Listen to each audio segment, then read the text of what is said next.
Hello everyone. Before we start, make sure to like and subscribe to the channel, and leave a comment with where you're from and what time you're watching. That way, YouTube will keep showing you stories just like this one. Now, let's begin. November in Nebraska can be unpredictable, but nobody expected what hit us that Tuesday before Thanksgiving. My brother Nathan called me around noon from his job at the hardware store. Said they were selling generators like hotcakes because the weather service was predicting something nasty. I remember laughing it off. Told him people always panic over nothing. My wife Diane was already at the grocery store with our daughter Megan, who'd just turned 16 that October, grabbing last-minute ingredients for the holiday meal we were hosting. My parents were driving up from Kansas City the next day, and Diane's sister was bringing her kids from Omaha. We had the biggest house in the family, a 2-story colonial we'd bought after I made partner at the accounting firm, so holiday hosting duties usually fell to us. By 4 that afternoon, the temperature had dropped 40 degrees in 2 hours, and the rain that had been falling all morning turned into something between sleet and freezing rain that coated everything it touched. I left the office early when I saw co-workers scraping inch-thick ice off their windshields in the parking lot. The drive home usually took 20 minutes, but that day, it took me almost 2 hours, crawling along at 10 miles per hour, watching cars slide into ditches left and right. When I finally pulled into our garage, the power was already flickering, and Diane met me at the door with that worried look she gets when she's been watching too much local news. She said the weather guy was calling it a once-in-a-decade ice storm, and sure enough, just as I was hanging up my coat, everything went dark. We had candles and flashlights ready since power outages weren't uncommon in our neighborhood, but this was different.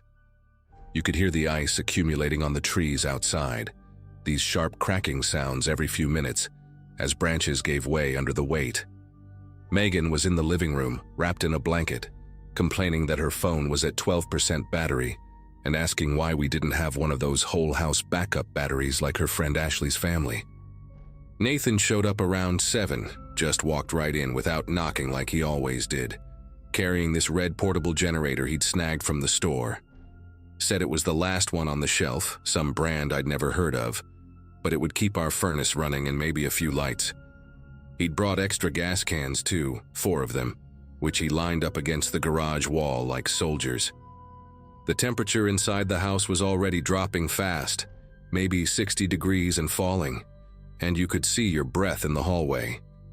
Diane had pulled out every blanket we owned and made a nest in the family room where we all huddled together, eating cold sandwiches and trying to make the best of it. Nathan spent about an hour reading the generator manual by flashlight, then headed out to the garage to set it up. I helped him position it near the garage door, which we cracked open about 6 inches for ventilation, just like the manual said. The thing roared to life on the 3rd pull, sounding like a lawnmower on steroids, and within minutes, we had the furnace humming again and a few lights on in the main rooms. We all cheered like we'd just won the lottery, and Diane actually cried a little from relief. Round 9, Nathan decided to head home before the roads got any worse, though I tried to convince him to stay. His apartment was only 10 minutes away, but in these conditions, that meant almost an hour of white-knuckle driving. After he left, we settled in for the night, grateful for the warmth spreading through the house. Megan went up to her room first, said she had homework to finish before the break, though I knew she just wanted to charge her phone and text her boyfriend while she had power. Diane and I stayed up until maybe 11, playing cards by lamplight and listening to the ice storm rage outside. Every now and then, I'd go check on the generator through the door to the garage, making sure it had enough gas, and each time that steady rumble reassured me we'd make it through the night just fine.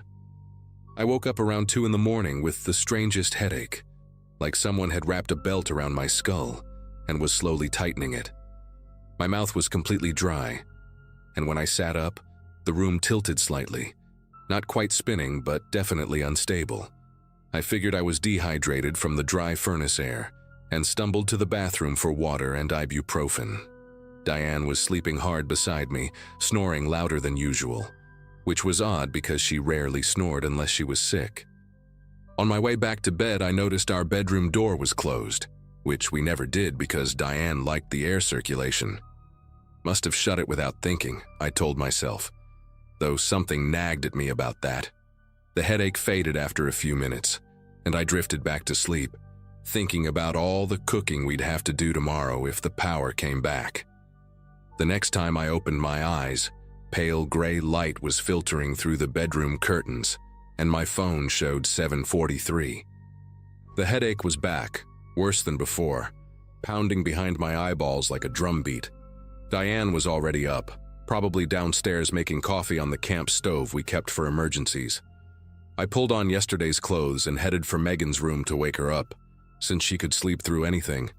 Her door was closed too, and when I knocked, there was no response. Not unusual for a teenager who stayed up late, so I knocked harder, then finally just opened the door. She was still in bed, buried under 3 blankets, completely still. I called her name, walked over to shake her shoulder, and that's when I realized she wasn't just sleeping deeply. My mind went blank for a second, then exploded into action. Her skin had this grayish tint, and when I pulled back the blankets, she was completely limp. I screamed for Diane while checking for a pulse, found one, but it was weak and way too fast. Diane came running up the stairs, took one look, and immediately called 911 while I started CPR, the way I'd learned it years ago for a workplace safety course. The dispatcher kept asking questions Diane couldn't answer. What happened? Any medications? Any injuries? And all we could say was that she wouldn't wake up. The paramedics took 12 minutes to arrive, 12 minutes that felt like hours, with me doing chest compressions until my arms burned and Diane sobbing beside me.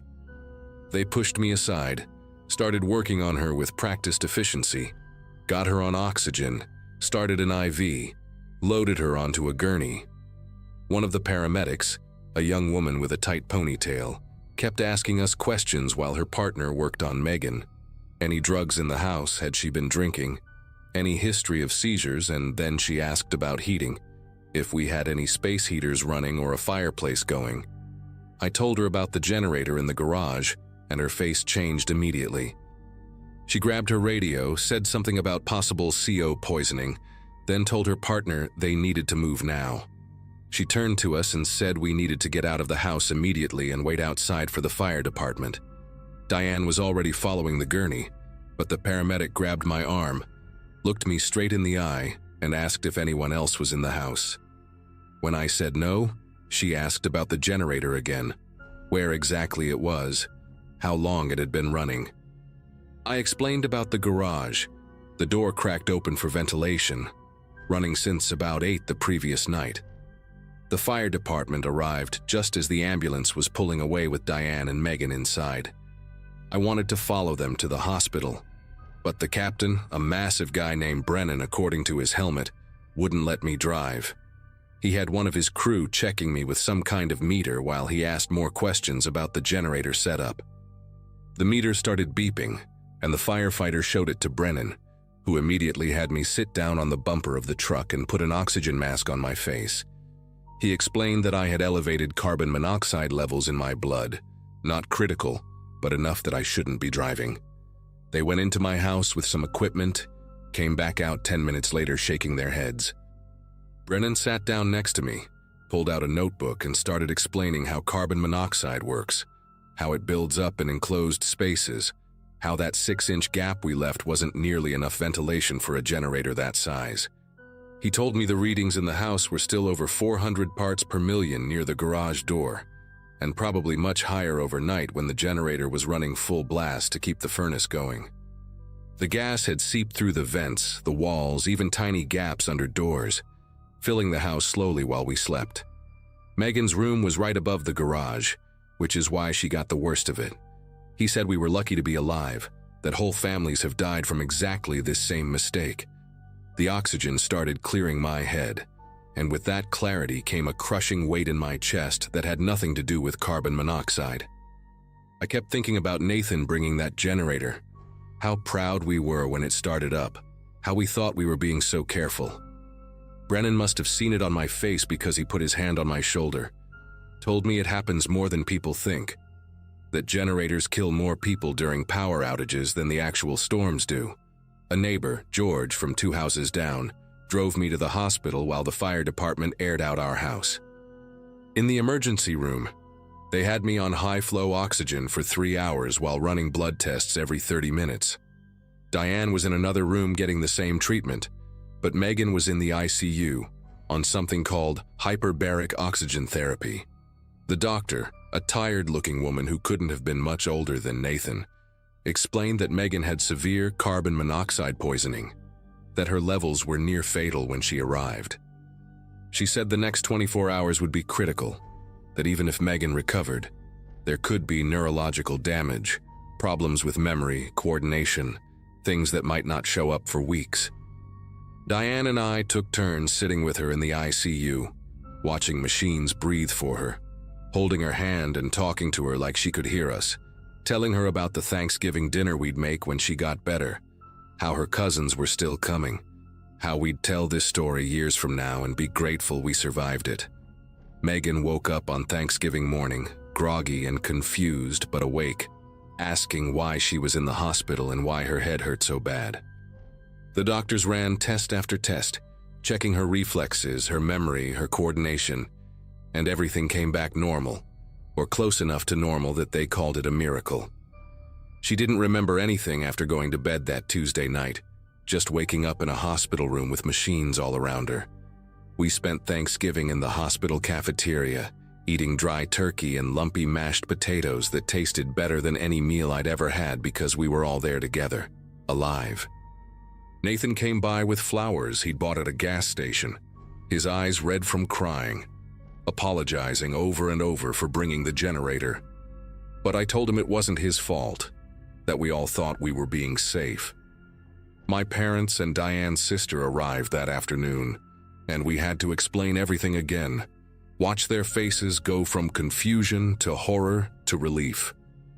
We were discharged Friday afternoon with strict instructions to install carbon monoxide detectors on every floor of the house, which seems so obvious now that I can't believe we didn't have them before.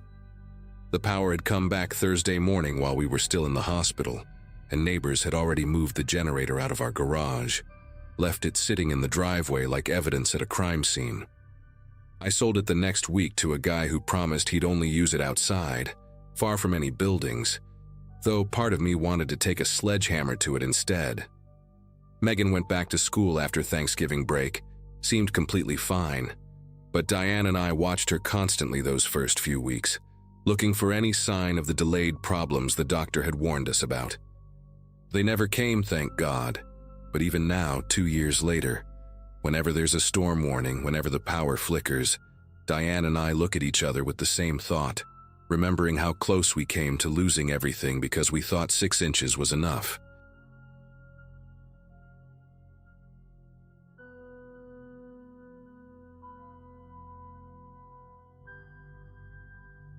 I run an IT consulting firm from my home office in Colorado Springs, and that November afternoon, I was deep in server migration planning when my phone rang. An unknown number, but potential clients often called from numbers I didn't recognize, especially now that business was picking up after 2 lean years. A woman with a flat professional voice asked if she could speak with Brandon Novak about an outstanding debt. Wrong number, I told her, but she insisted this was the number on file, then asked if I could just verify the address they had. Red flags everywhere. I hung up, blocked the number, and got back to my spreadsheets. 20 minutes later, another unknown number, different area code, same script about debt collection and needing to confirm my address. By the time I went to bed that night, I'd received 14 calls from different numbers, all following the same pattern. Some were recorded messages, others had real people who knew my full name, middle initial included, and kept pushing for address confirmation. My wife Amy thought maybe someone with a similar name had given out a wrong number by mistake. We'd only been in this house for 18 months, having moved here after I left my corporate job to go solo with the consulting business. Our neighbors were mostly retired couples who kept to themselves, and we hadn't had any issues before this. I put my phone on silent and figured whoever they were looking for would eventually sort things out, with the actual collection agency. Around 6 the next morning, I woke up to pounding on my front door, the kind that makes your heart jump before your brain catches up. Through the peephole, I saw 2 police officers standing on my porch, their breath visible in the cold morning air. When I opened the door, still in my pajama pants and old conference t-shirt from a tech summit, the younger officer asked if I was Brandon Novak. After I confirmed, he explained they'd received a 911 call about 40 minutes earlier from someone claiming to be me, saying I was having thoughts of self-harm and had access to firearms. The caller had provided my full name, this exact address, even my cell phone number. I stood there trying to process what he was saying while Amy appeared behind me, wrapping her robe tighter against the morning chill. The officers needed to come in, they said, just to verify everyone was safe, standard protocol for welfare checks. We spent the next 20 minutes convincing them that neither of us had made that call, that I didn't own any guns, and that I was perfectly fine mentally, just confused and increasingly concerned. The older officer, a sergeant with gray temples, took notes while I explained about the debt collection calls from the previous day. He nodded like he'd heard similar stories before, mentioned something about swatting and doxing becoming more common, though this seemed mild compared to some cases. They gave me a case number, suggested I file a report about the harassment, and left just as my neighbors were starting their morning routines, several of them watching from their driveways. Amy made coffee while I sat at the kitchen table, staring at my phone, and wondering who would go through this much trouble to mess with me. I couldn't focus on work that day, jumping every time my phone buzzed even though the calls had stopped completely after the police visit. Amy worked from the living room instead of her usual spot at the downtown law firm, said she didn't feel comfortable leaving me alone after what happened. We installed a Ring doorbell that afternoon, one of those video ones that sends alerts to your phone, and I spent way too much time checking the app every time a car drove past. The rest of the day passed without incident, just the 2 of us pretending to work while really just waiting for something else to happen. Around 9 that night, after we'd both given up any pretense of productivity and settled in to watch some mindless TV, I got a notification from the Ring app. Motion detected at your front door. The video feed showed our porch, dimly lit by the motion sensor light we'd installed last year. Nobody was there, but something had triggered it. I scrolled back through the recording and saw it, just for a second. A figure walking up to our door and placing something on the mat before quickly backing away, staying just out of range of the clear camera view. All I could make out was a dark jacket and what might have been a baseball cap. Amy was already calling the police while I stood at the window, trying to see if anyone was still out there. The street looked empty, just parked cars and the glow from porch lights. After 5 minutes of watching and waiting, I carefully opened the door, staying behind it like it was a shield, and looked down at the mat. There was a manila envelope, no writing on the outside, sealed with regular tape. I brought it inside using a pair of kitchen tongs, which felt ridiculous but also necessary somehow. Amy told me not to open it until the police arrived, but we both knew they wouldn't come quickly for a non-emergency envelope delivery. I held it up to the light, could see papers inside, what looked like printed documents. After debating for another minute, I put on latex gloves from Amy's cleaning supplies and carefully opened one end with scissors. Inside were about a dozen pages, printouts from various websites. The first was a screenshot of my LinkedIn profile, but edited, with my job history changed to include positions at companies I'd never worked for, including one that had been investigated for fraud 2 years ago. The next page was from a dating site I'd never heard of, with my photo and name but claiming I was divorced and looking for discreet encounters. Page after page of fabricated profiles, all using my real information mixed with lies, posted on job sites, forums, even a registry for sex offenders with my name and address, though thankfully that one was just a mock-up, not actually posted. The last page made my chest tighten in a way the others hadn't. It was a printed photo of our house taken during the day, probably with a phone camera from across the street. But someone had edited it, drawn red arrows pointing to different windows with labels like home office, master bedroom, and bathroom. In the corner, someone had written in pen, not printed but actually handwritten. "Nice setup, Brandon. We should talk about your consulting rates." Amy grabbed the pages from me when she saw my face change, and I watched her expression shift from concern to genuine fear as she flipped through them. She immediately started taking photos of each page with her phone, her lawyer instincts kicking in, documenting everything while muttering about harassment charges and restraining orders. We didn't sleep much that night, even with a patrol car doing periodic drive-bys as promised. Every sound outside had us checking the Ring app. Every car that slowed down made us peek through the blinds. Around 3 in the morning, Amy finally crashed on the couch while I sat in the kitchen with my laptop, searching for any of these fake profiles online. I found 2 of them still active, the dating site one and a forum post where I was offering discount IT services for cash only, no contracts needed. I took screenshots and started the process of reporting them, but most sites wanted extensive verification to remove content, and I knew it would take days or weeks. The worst part was not knowing why this was happening or who was behind it. I'd been through my client list 3 times, looking for anyone who might have a grudge, any project that had gone badly, but came up empty. Friday morning came too fast, and neither of us went to work. Amy called her office to say she had a family emergency, and I canceled my 2 video calls, claiming internet issues. We were drinking our 3rd pot of coffee when my phone rang, a local number I didn't recognize. Against Amy's advice, I answered it. A man's voice, rough like he'd been smoking for decades, asked if I was the Brandon offering IT services for cash.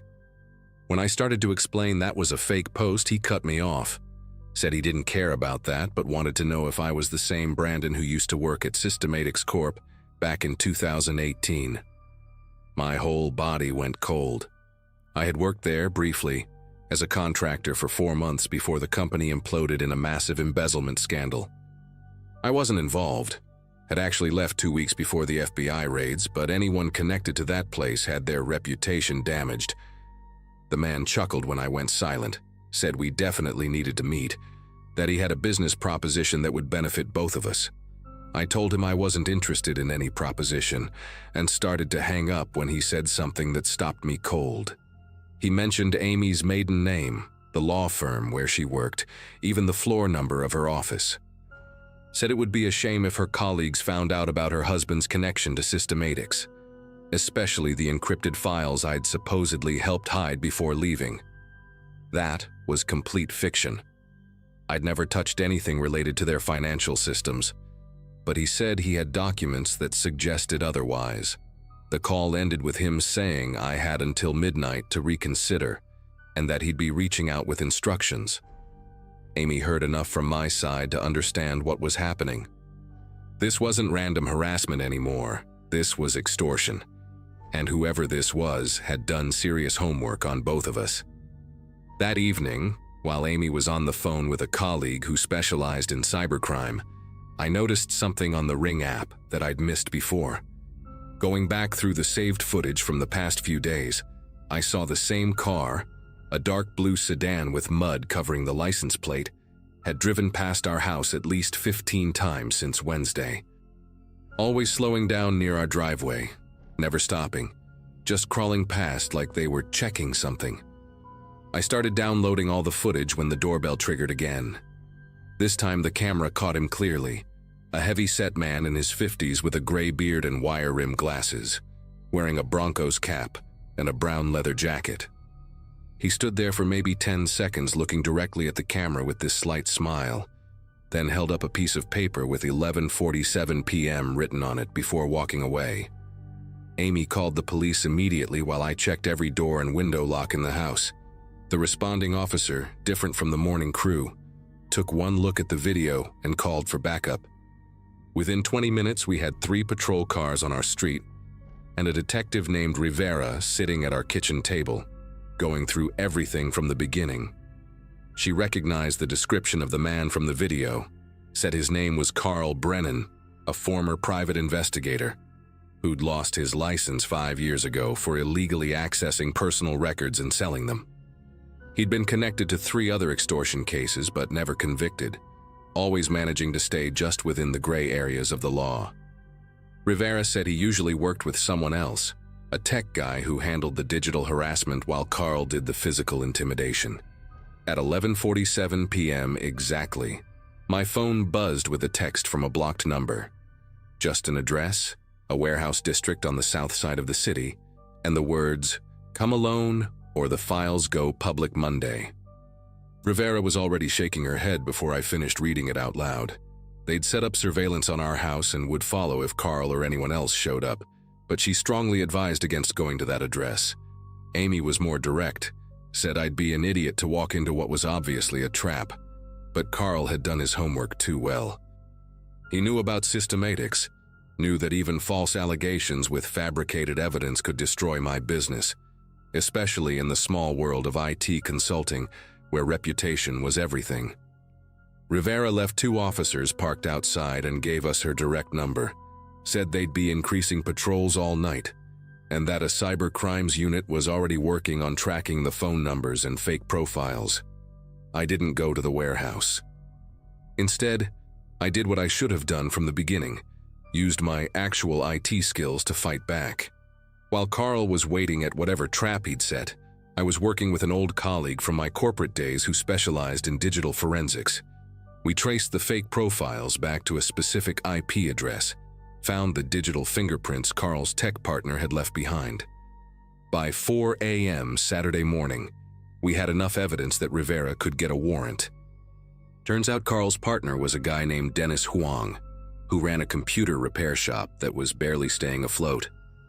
The police raided both the shop and Carl's apartment Saturday afternoon, found everything: the software they used for the robocalls, the templates for fake documents, even recordings of Carl bragging about previous extortion schemes he'd pulled on other former Systematics employees.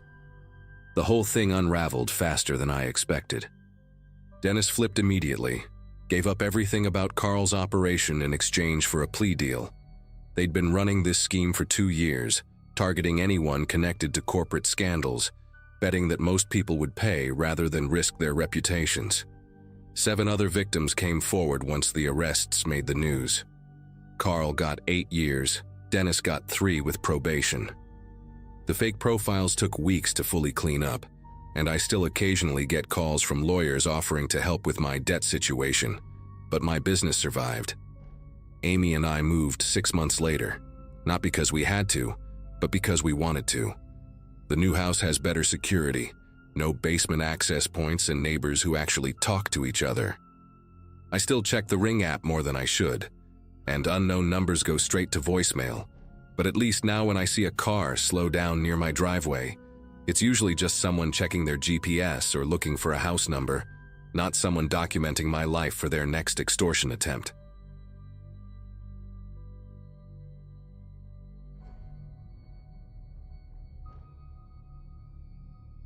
November always meant double shifts at Garrison's department store, and when Colleen asked if anyone could cover overnight inventory that Friday after Thanksgiving, I needed the extra cash too badly to say no. 26, and still paying off student loans from a journalism degree I never used. I spent most nights stocking shelves and folding endless racks of winter coats that customers would destroy again by morning. That particular Friday, the store had closed at midnight after the Black Friday chaos, and I arrived at 1 in the morning with my thermos of coffee and a podcast downloaded on my phone, thinking it would be just another boring shift counting merchandise in the stockroom, while the mall sat dark and empty around us. Garrison's had this eerie quality after closing that I'd gotten used to over the past 8 months of working there, but that night hit different from the moment I badged in through the employee entrance. Usually there'd be at least 3 or 4 people for overnight inventory, but Colleen had texted that she'd gotten food poisoning from her mom's turkey stuffing, and Brad's car had broken down on the highway coming back from his parents' place in Michigan. Just me and Hector from maintenance, she'd said, and he'd already started his rounds on the opposite end of the mall. I walked through the back corridors toward our department, passing the break room where someone had left half a pumpkin pie in the fridge with a post-it note saying free, and the familiar muzak played through the overhead speakers at that barely audible volume they always forgot to turn completely off.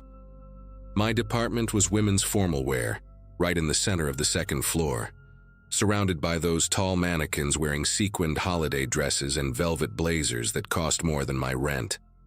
The overnight inventory list showed I needed to count everything in storage sections D through H, which meant about 4 hours of scanning barcodes and checking them against the spreadsheet on the tablet they'd given me. I started with the back corridor where we kept the overstock, boxes stacked to the ceiling with next season's spring collection, already waiting to replace all the winter merchandise.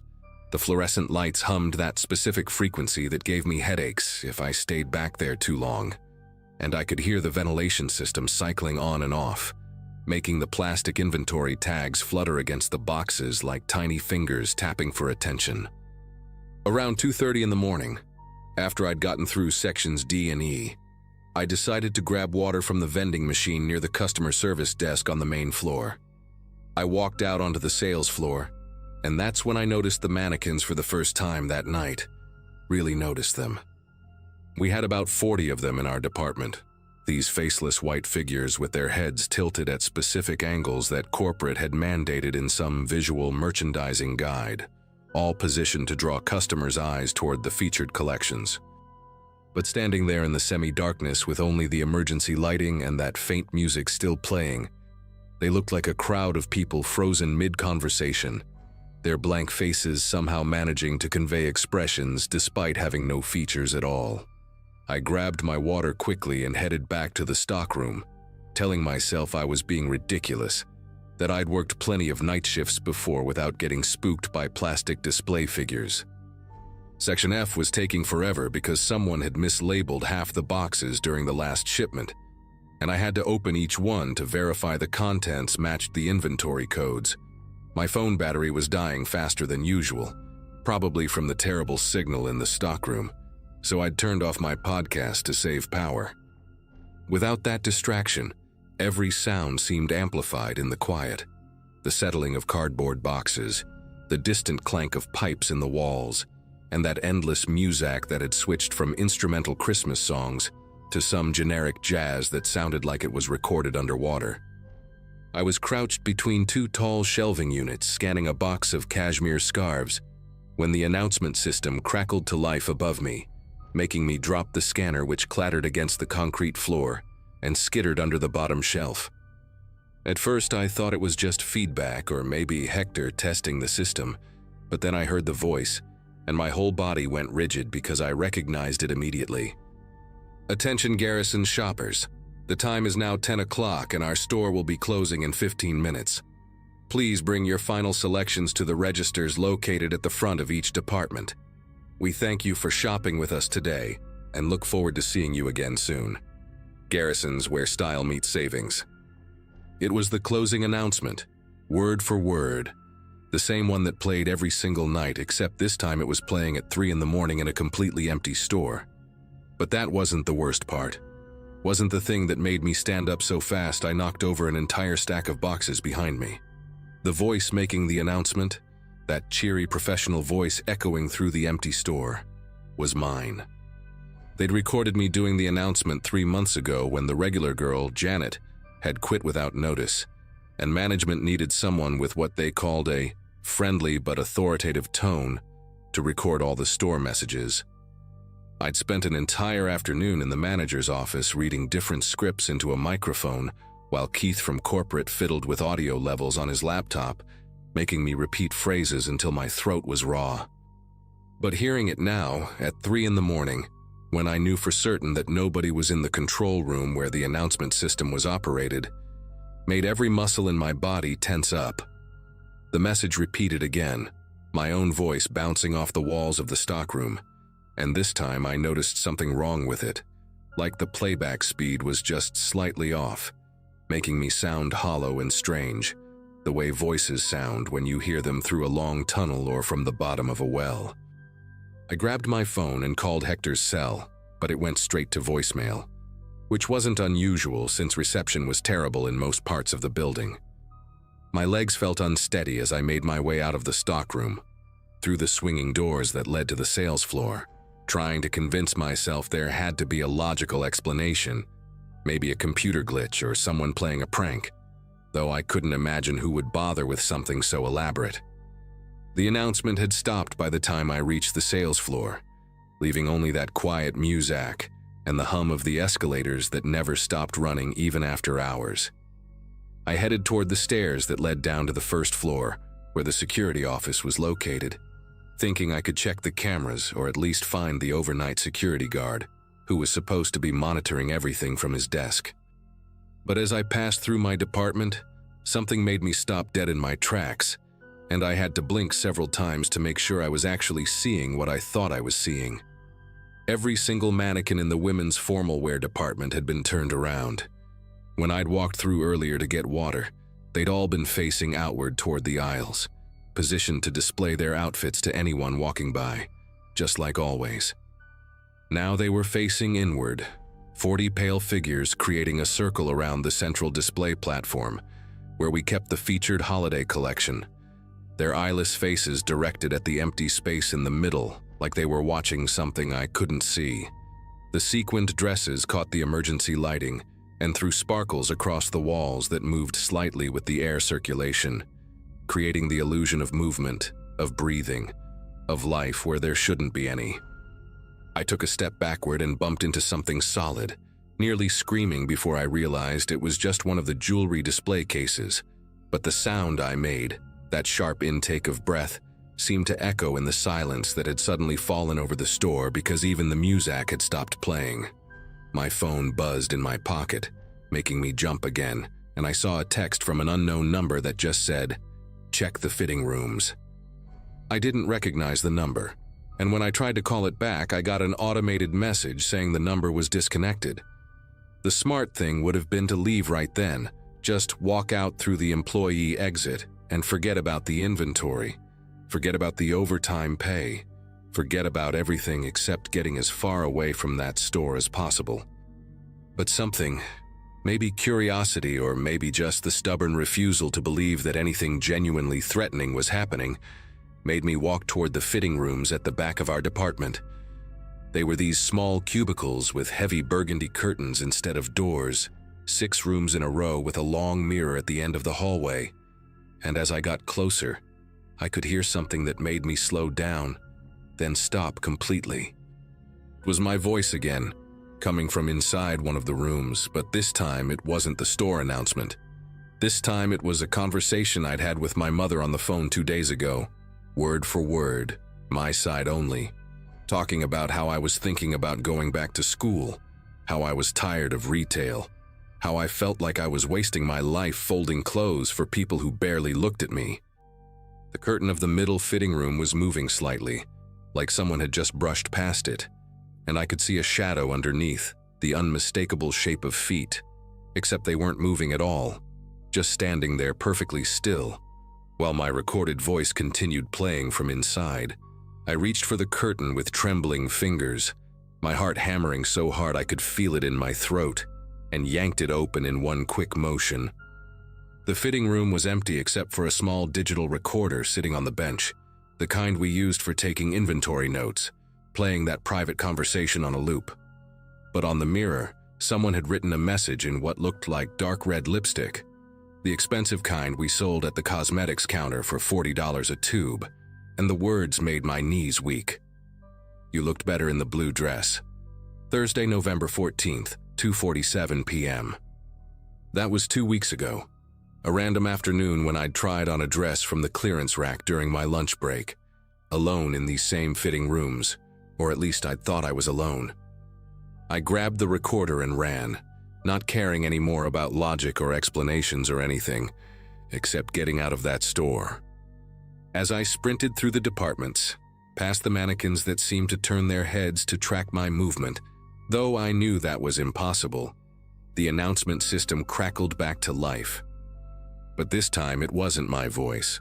It was dozens of voices, all mine but from different recordings, different conversations, different phone calls, all spliced together into an incomprehensible cacophony of my own words, rearranged into new sentences that made no sense but somehow felt threatening, like someone had been collecting pieces of me for months, storing them up for this moment. The escalator was still running, and I took the steps 3 at a time, nearly falling when my foot caught on the metal grooves, and behind me I could hear footsteps, or what sounded like footsteps, that deliberate click of heels on tile that echoed through the empty store. Except the rhythm was wrong. Too many feet, like every mannequin in the building, had stepped off their platforms and started following me. The employee exit was on the first floor near the loading dock, and I slammed into the door so hard the impact knocked the wind out of me, fumbling with my keycard, while those footsteps got closer, multiplying, surrounding me from different directions. The lock finally clicked open, and I burst out into the cold November air, not stopping until I reached my car parked under the single functioning streetlight in the employee lot. I sat there for 20 minutes with the doors locked and the engine running, watching the store through my rearview mirror, waiting to see someone, anyone, come out after me, but nothing moved except the occasional piece of trash blown by the wind. Finally, I called the police from my car, told them someone had broken into the store, that I'd heard intruders and fled for my safety. 2 officers arrived within 15 minutes, and I waited in my car while they searched the building with the security guard, who'd apparently been asleep in the break room the entire time, and hadn't heard anything unusual. They found Keith from corporate in a storage room on the 3rd floor, surrounded by monitors and recording equipment he'd been using to spy on employees for the past 6 months. He'd installed hidden cameras in the fitting rooms, the break room, even the bathrooms, and had been living in the store after hours, sleeping in different storage areas, stealing food from the cafe, using employee key cards he'd copied to move around undetected.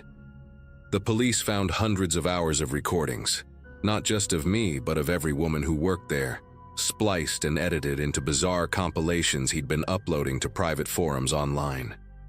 He'd been fired from 3 previous retail chains for similar behavior, but somehow kept getting hired because nobody ever pressed charges, just wanted him gone quietly. They arrested him that morning, and I gave my statement at the police station while still wearing my garrison's uniform, which I left balled up in their trash can on my way out, because I knew I'd never wear it again. The store closed permanently 2 months later after the lawsuit, and I heard they turned it into a gym or something, but I've never been back to check. I did go back to school though, studying cybersecurity now. Funny how things work out. And I always check for cameras wherever I go. Always listen for that subtle hum of recording equipment, because once you know someone's been watching you without your knowledge, you never really stop looking over your shoulder.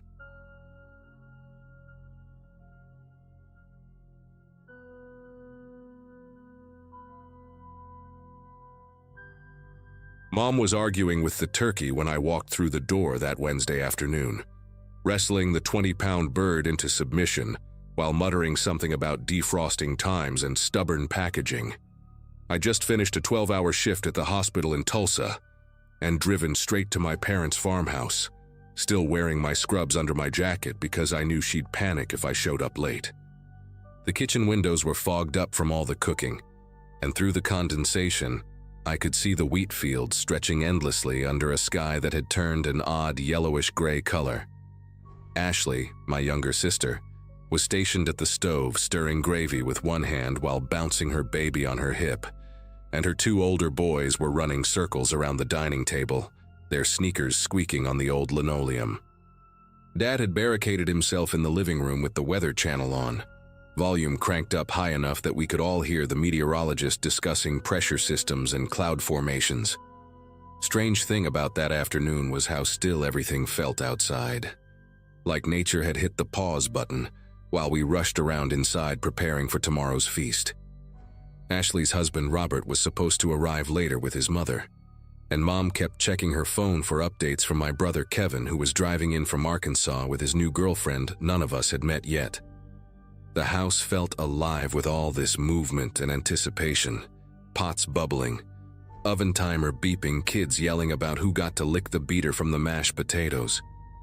I remember washing my hands at the sink, looking out at our old storm cellar about 50 yards from the house, its wooden doors covered in fallen leaves, and thinking how we hadn't opened that thing since I was probably 16, maybe 17, back when Dad still made us practice tornado drills every spring.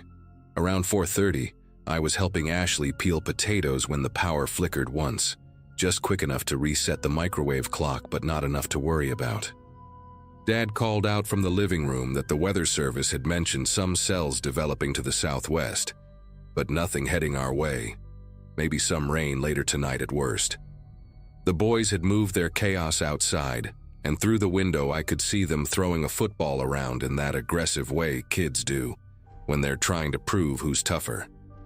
The air through the screen door felt thick and warm for November, almost like breathing through a wet towel, and Mom complained about her arthritis acting up, which she swore meant a storm was coming despite what the weatherman said. I stepped out onto the back porch to call the boys in for a snack, and that's when I noticed how the birds had gone completely silent. Not a single chirp, no crows calling from the fields, even the chickens in their coop had stopped their usual chatter.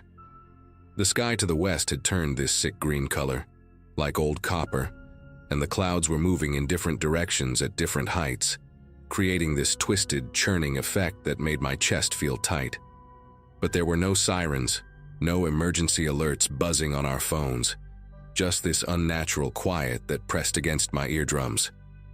I called the boys again, louder this time, and they came running toward the house, their football abandoned in the yellowing grass.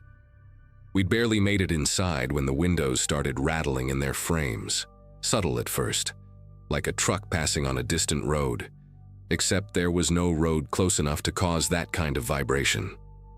Ashley looked up from the stove, her face suddenly pale, and asked if anyone else heard that low rumbling sound, like a freight train but wrong somehow.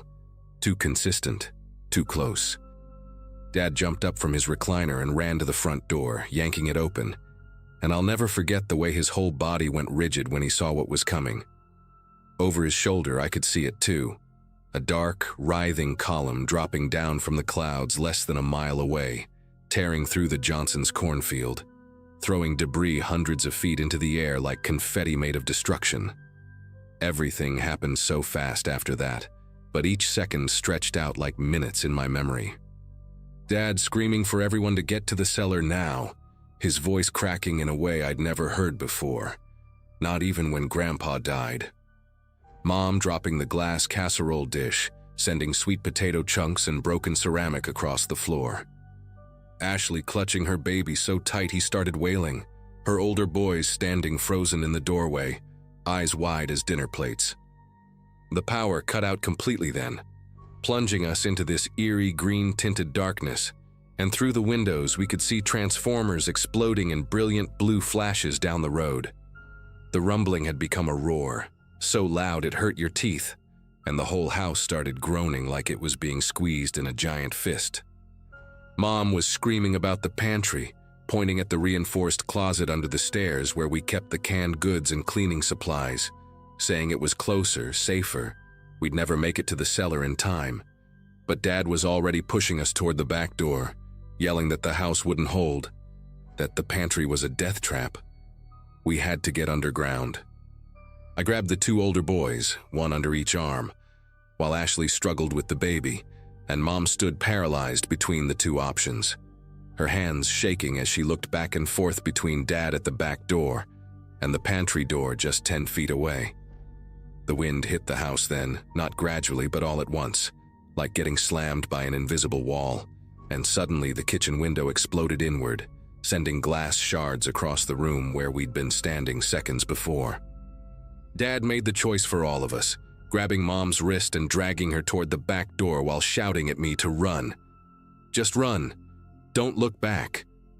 The second we stepped outside, the wind tried to rip us apart, pulling at our clothes, our hair, making it impossible to breathe without turning your head sideways. The 50 yards to the storm cellar looked like 50 miles, the wooden doors barely visible through the horizontal rain that had started falling, mixed with dirt and pieces of corn stalks and God knows what else. I could hear metal screeching behind us, probably the barn roof peeling away like a tin can lid, and Ashley's oldest boy was screaming in my arms, his voice barely audible over the apocalyptic noise that surrounded us from every direction.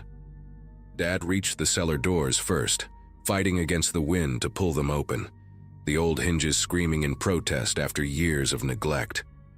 The left door ripped completely off its hinges the moment he got it open, flying away into the chaos like it weighed nothing. But the right door held long enough for him to push Mom down the concrete steps into the darkness below. I practically threw the boys down after her, hearing them tumble and cry out. But there was no time to be gentle, no time for anything but survival. Ashley was right behind me with the baby, and we all crashed down those steps in a tangle of limbs and terror. The temperature dropping 20 degrees the moment we got below ground level. The musty smell of old earth and decades of spider webs filling our nostrils. Dad slammed the remaining door shut above us and wedged a 2x4 through the handle, just as something massive struck the ground where we'd been standing moments before, probably a piece of farm equipment or part of somebody's roof. The cellar was pitch black and we huddled together on the damp floor, feeling around for each other in the darkness while the world above us came apart. The noise was indescribable, like being inside a blender made of thunder and breaking glass, punctuated by impacts that shook dirt loose from the ceiling onto our heads. Mom was praying out loud, the Lord's Prayer over and over, while Ashley's baby screamed himself hoarse, and the older boys clung to whoever they could reach, their fingernails digging into skin through clothing. I could taste blood in my mouth from where I'd bitten my tongue during the fall, and my ankle throbbed from landing wrong on the concrete. But all I could think about was whether that single wooden door and rusty 2x4 would hold against whatever nightmare was passing overhead. It lasted maybe 3 minutes, though it felt like 3 hours, the tornado passing directly over us with a sound I can only describe as pure destruction given voice. At one point, the door above us lifted several inches despite the 2x4, and we could see a sliver of greenish light and swirling debris before it slammed back down, the wood cracking but miraculously holding. Then, just as suddenly as it had arrived, the roar began to fade, moving away toward the east, leaving behind an eerie silence broken only by the sound of rain pattering on what was left above us and the baby's exhausted whimpers. We stayed frozen in place for another 10 minutes, nobody brave enough to speak or move, until finally Dad used his phone's flashlight to illuminate our faces, all of us covered in dirt and cobwebs, eyes wide with shock but alive, every single one of us alive. When we finally emerged from the cellar, the landscape was unrecognizable, like someone had taken our farm and put it through a giant shredder. The house was still standing but missing half its roof, Mom's kitchen exposed to the sky like a dollhouse with its front wall removed. The barn was completely gone, just a concrete foundation with some twisted metal beams pointing at odd angles.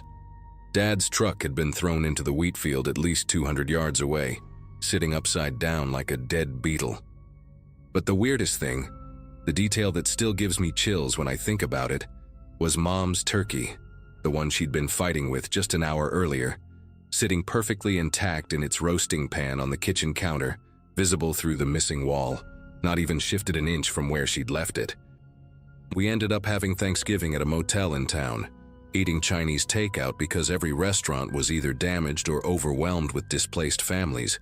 But we were together, and after what we'd survived, orange chicken and fried rice felt like the finest feast in the world.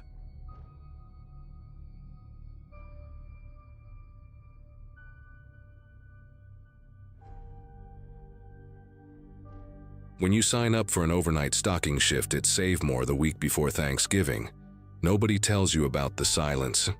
Not the peaceful kind either. The kind that presses against your eardrums and makes you aware of every single sound your body produces. I needed the extra money that year, simple as that. My landlord had just raised rent by $200, and my day job doing data entry at an insurance office barely covered groceries after bills. The overnight differential was an extra $4 an hour, and they were desperate enough to hire anyone willing to work from 11 at night until 7 in the morning. I showed up for my first shift on a Wednesday in late November, 3 days before Thanksgiving, wearing the ugly green vest they issued me and steel-toed boots I borrowed from my cousin. The store manager, a tired-looking woman named Veronica with graying hair pulled into a tight bun, gave me a 10-minute tour of the back room, showed me how to use the pallet jack, and told me the freezer alarm code before disappearing into her office.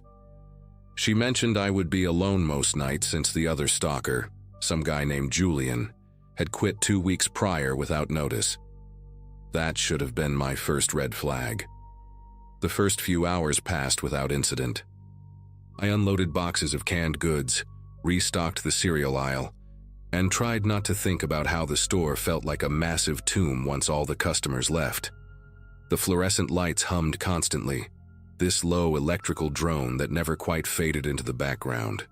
Around 1 in the morning, the PA system kicked on with its looping advertisement about Black Friday doorbusters, the same cheerful voice repeating the same script every 12 minutes. Save More is your destination for Black Friday savings. Join us Friday morning at 5 a.m. for doorbuster deals you cannot miss. After the 5th time hearing it, I wanted to rip the speakers out of the ceiling, but the money kept me moving, kept me stacking boxes of pasta sauce and rotating stock like Veronica had shown me. The store layout was simple enough, 12 aisles plus the produce section up front and the meat and dairy cases along the back wall. I worked methodically, starting from aisle 1 and planning to move through them all before my shift ended. By 2 in the morning, I had made it to aisle 7, the snack aisle, when I heard it for the first time. The distinct metallic rattle of a shopping cart wheel. That specific sound of a cart being pushed slowly across linoleum tile. I stopped mid-reach, a box of crackers in my hands, and listened. The sound came from somewhere toward the front of the store, near the produce section. Then it stopped. I set the box down and walked toward the end of the aisle, poking my head out to scan the front area. Nothing. Empty checkout lanes, dark register screens, and the produce misters cycling through their timed spray sequence with a soft hiss. Maybe the building was settling, I told myself. Old stores make weird noises. Pipes, ventilation systems, the refrigeration units kicking on and off. I had read somewhere that big empty spaces play tricks on your hearing, that your brain tries to fill the silence with familiar sounds. That had to be it. I walked back to my cart of stock boxes and kept working, but I kept one ear tuned to the rest of the store now. For the next 20 minutes, everything stayed quiet, except for that looping PA announcement and the buzz of the lights. Then, as I was breaking down empty cardboard boxes with my box cutter, I heard it again. The cart sound, but closer this time. Aisle 9, maybe aisle 10. The sound was deliberate, not the random rolling of a loose cart drifting on uneven floor. This was the sound of someone pushing a cart at a leisurely pace, the way shoppers do when they are browsing. I called out, my voice sounding too loud in the empty store. "Hello? Store's closed." No answer. Just that damn PA system starting up again with its Black Friday spiel. I left my boxes and walked quickly toward the back of the store where the sound had come from, my boots squeaking on the waxed floor. When I rounded the corner into aisle 9, the baking aisle, it was empty. Bags of flour and sugar stared back at me from perfectly organized shelves. No cart, no person, nothing out of place. I stood there for a moment, my pulse ticking faster than I wanted to admit, and scanned the entire aisle from one end to the other. The fluorescent lights above flickered once, a brief stutter that made the shadows jump then steadied again. I checked aisle 10 next, then aisle 11, all empty. The rational part of my brain tried to convince me I was tired, that working overnight messes with your senses, that I probably heard the sound from outside the building. Maybe someone was pushing a cart through the parking lot, returning it to the corral. But it was 2:15 in the morning on a Wednesday night in late November. Who the hell would be in the parking lot? I made my way to the front windows and pressed my face against the cold glass, cupping my hands around my eyes to block the interior light. The parking lot stretched out dark and empty under the orange glow of the streetlights. My car sat alone near the employee entrance, covered in a thin layer of frost. Not another vehicle in sight. Not a person, not a cart, nothing moving at all. I went back to work because the alternative was standing around letting my imagination run wild, and I needed this job too much to walk out over some unexplained noises. Veronica had left me a list of priority items to stock before the morning shift arrived, and I was already behind schedule. I pushed my pallet jack toward the dairy section at the back of the store, where 3 pallets of milk and yogurt waited in the walk-in cooler. The cooler door was one of those heavy industrial things with a silver handle you had to really pull to open. Inside, the temperature dropped to maybe 38 degrees, and my breath came out in visible puffs. I worked quickly, loading my flatbed cart with milk crates when I noticed something odd. One of the security cameras mounted in the corner of the cooler, the small black dome kind that usually just blend into the ceiling, had a red light blinking on it. I had been in that cooler 3 times already tonight, and I swear that light had not been on before. Security cameras do not usually have visible lights, do they? I stared at it for a moment, that little red pinpoint blinking in a steady rhythm, and felt an uncomfortable sensation crawl up my spine. Someone was watching. Had to be Veronica in her office, checking the cameras to make sure I was not slacking off. That made sense. I grabbed my loaded cart and backed out of the cooler, letting the heavy door swing shut with a pneumatic hiss. When I turned around to head back into the store proper, I saw something that made my breath catch in my throat. At the far end of the store, in the frozen food aisle, someone was standing completely still between the glass freezer doors. A person, definitely a person, just standing there facing in my direction. They wore dark clothing, maybe a coat or a hoodie, and they were not moving at all. Not shopping, not walking, just standing there like a mannequin. My first instinct was relief, honestly. Finally, an explanation. Someone else was in the store, probably another employee I had not been told about, or maybe a manager doing a walkthrough. But then the relief curdled into something else when I realized whoever it was had been standing there silently while I had been calling out earlier. Why had they not answered me? Why were they just standing there now, motionless in the frozen food section at 2:30 in the morning? I abandoned my cart right there in the dairy section and started walking toward them, my footsteps echoing in the quiet store. "Hey," I called out, trying to keep my voice steady and friendly. "You scared the hell out of me. Did not know anyone else was here." The figure did not move, did not respond, did not even shift their weight. As I got closer, maybe 30 feet away now, I could see they were facing directly toward me, or maybe toward the dairy section I had just come from. Their posture was rigid, arms hanging straight at their sides. The PA system chose that exact moment to crackle to life again. Save More is your destination for Black Friday savings. I stopped walking when I got about 20 feet away, close enough now to see that the person was wearing a dark blue or black hoodie with the hood pulled up. Their face was in shadow, but I could feel them looking at me. Not glancing, not casually observing, but staring with an intensity that made every instinct in my body scream at me to back away. "Can I help you with something?" I tried again, and my voice came out thinner than I intended. Still nothing. No movement, no acknowledgement, no sign they had even heard me. The frozen food cases hummed loudly in the silence that followed, their motors working overtime to keep the temperature down. I could see my reflection in the glass doors behind the figure, distorted and ghostly. That was when I noticed their hands. They were not just hanging at their sides naturally. They were clenched into tight fists, the kind of tension you see in someone who is either terrified or furious. My throat went dry. This was not right. Nothing about this was right. I took a step backward, then another, keeping my eyes on the motionless figure. They still had not moved, had not even seemed to breathe. "I'm going to call the manager," I said, louder now, trying to project authority I did not feel. "You need to leave." The figure's head tilted slowly to the left, just a few degrees, like they were considering my words. That tiny movement was somehow worse than the stillness had been. I turned and walked quickly back toward the front of the store where Veronica's office was located, my heart hammering against my ribs.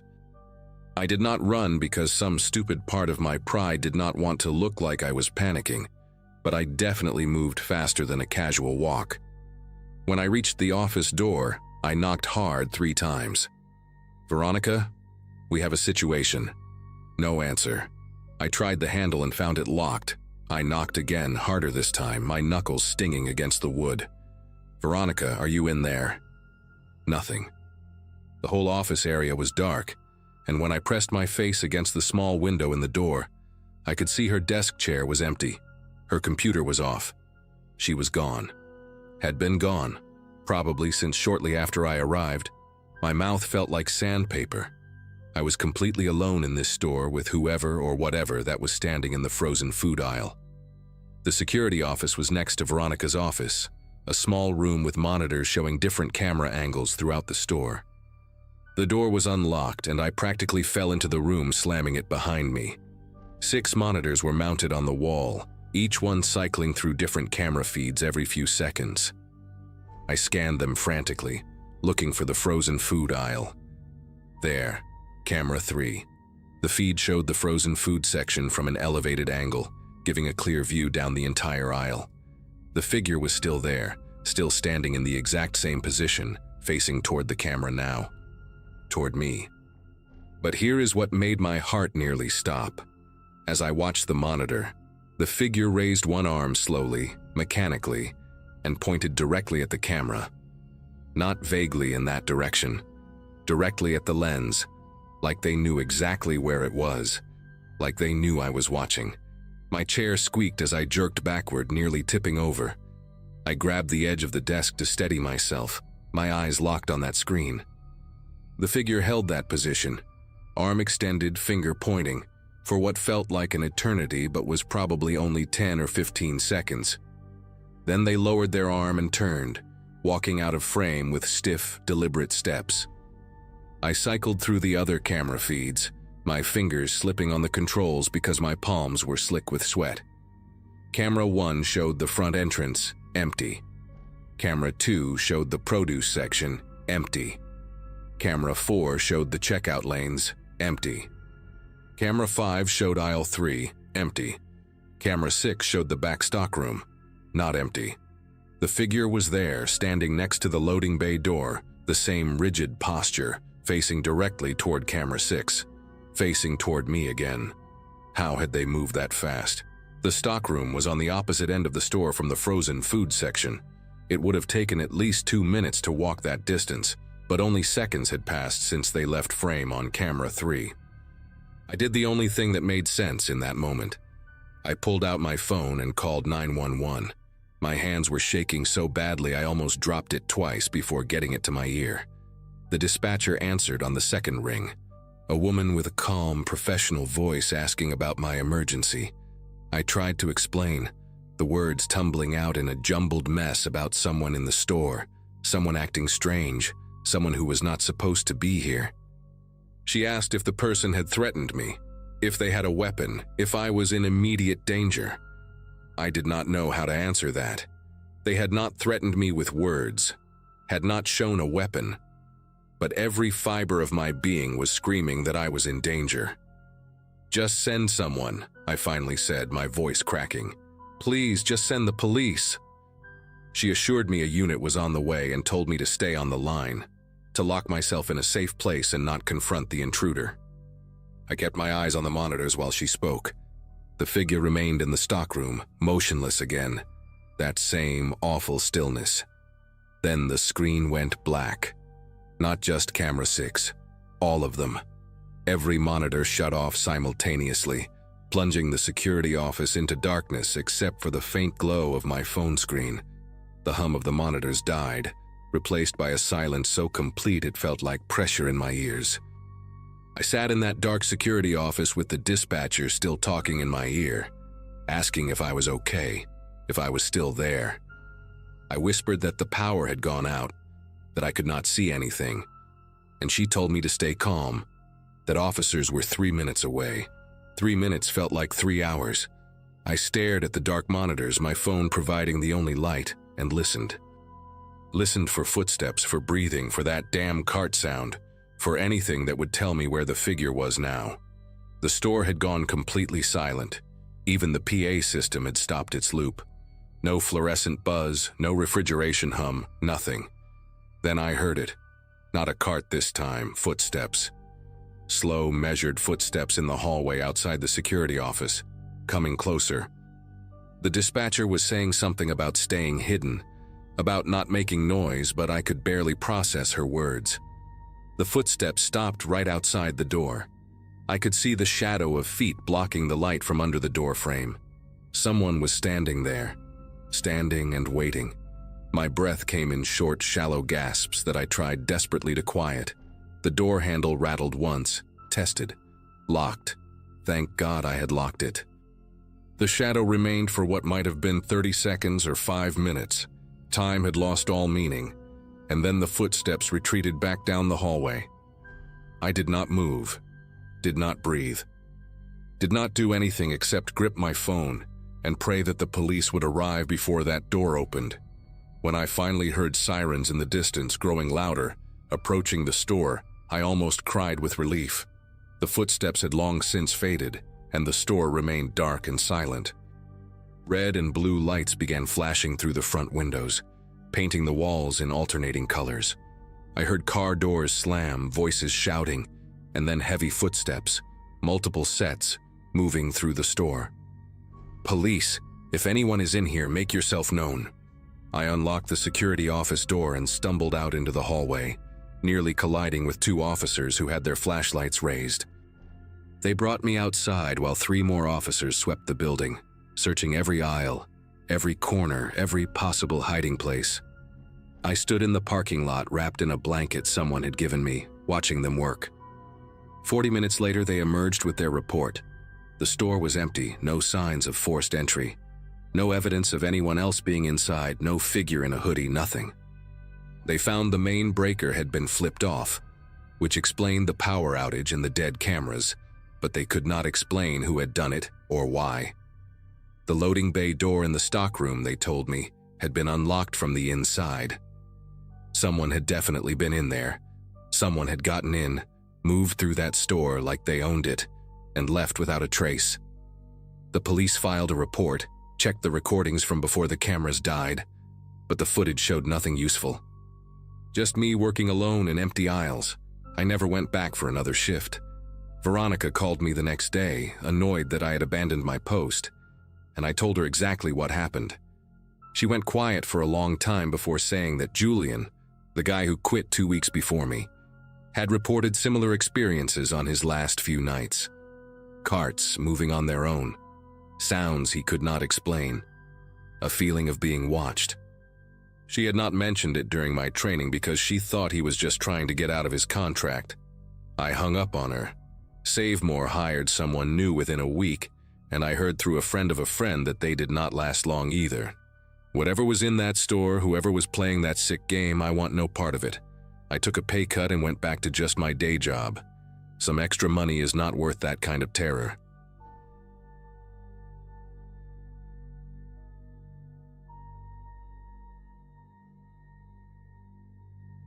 Finals week had just crushed me when I posted in that Riverside County Buy Nothing group, asking if anyone had a dolly I could borrow. My roommate Ivy and I were moving a busted futon out of our dorm before Thanksgiving break, and the campus maintenance guys wanted $40 just to haul it to the dumpster. $40 I definitely didn't have. I'd turned 19 3 weeks earlier, and my birthday money from my parents had already gone toward textbooks I should have bought used. The futon had been free off someone's curb back in August, so paying to get rid of it felt like some kind of cosmic joke. Within 10 minutes of posting, this guy named Connor messaged me saying he had a moving dolly and could help me load the futon into a truck if I needed. His profile looked normal enough. Pictures of him at what looked like a Padres game, a photo with an older couple who I assumed were his parents, a few shots of him hiking somewhere with red rocks in the background. He worked in IT support according to his page. 26 years old. He seemed harmless, maybe even nice for offering to help a stranger. We messaged back and forth for a few days, just logistics stuff about when I needed the dolly and whether I had access to a vehicle. He mentioned he lived pretty close to campus, just off Village Drive near that shopping center with the Trader Joe's everyone always mobbed on Sundays. Said I could swing by and grab the dolly myself, or he could drive it over and help me move the futon since it was a 2-person job anyway. I was hesitant at first because, stranger danger and all that. But Ivy was going to be with me and it was the middle of the day. Plus, this dude had like 400 friends on Facebook, and photos going back years. Serial killers don't usually maintain that kind of social media presence, right? That's what I told myself anyway. We settled on Wednesday afternoon, November 9th. He'd meet me at my dorm. We'd load up the futon in his truck and he'd help me dump it. Simple, free. I even felt a little guilty for being suspicious of someone just trying to be helpful. Wednesday morning, Ivy texted me that she'd gotten called in for an emergency shift at the campus library. Some girl had quit without notice, and they were desperate. Ivy needed the hours anyway, so I told her not to worry about it. I'd just meet Connor myself, get the futon loaded, and be done in 30 minutes tops. When he pulled up in a blue Toyota Tacoma around 2 in the afternoon, he looked exactly like his photos. Average height, brown hair, wearing a gray hoodie and jeans. He had this friendly, easygoing smile, and immediately started apologizing for not bringing the dolly after all. Said he'd forgotten it was actually his roommate's, and the guy had taken it to help his girlfriend move that same day. Total coincidence, super sorry, but he had moving straps in his truck that would work even better for a futon. The way he said it was so casual and apologetic that I didn't think twice. We carried the futon down 3 flights of stairs, and yeah, those straps actually did make it easier. He kept making jokes about how this thing probably weighed more than both of us combined and asking what the hell futons were even stuffed with. Concrete mix? I laughed. He seemed genuinely funny, not creepy at all. When we got the futon loaded in his truck bed, he asked if I wanted to grab coffee after we dumped it. Said there was a good place near his apartment and he'd buy since I was a broke college student and he remembered those days. I almost said yes because honestly, he'd just helped me haul furniture for free and seemed like a decent person. But something made me hesitate, not in a scared way, more in a, I have a ton of studying to do and I look like garbage right now way. I told him maybe another time. I really had to hit the books. He didn't push it at all, just said no problem and asked where the dumpster was. I directed him to the big waste area behind the dining hall. But when we got there, he frowned and said the dumpster was completely full, which it was. There was already furniture and trash piled around it. He suggested we could take it to the actual dump site across town, but that would cost a fee. Or, he said, he had storage space in his apartment complex where we could leave it temporarily, and he'd deal with it later. He lived 5 minutes away. It seemed reasonable.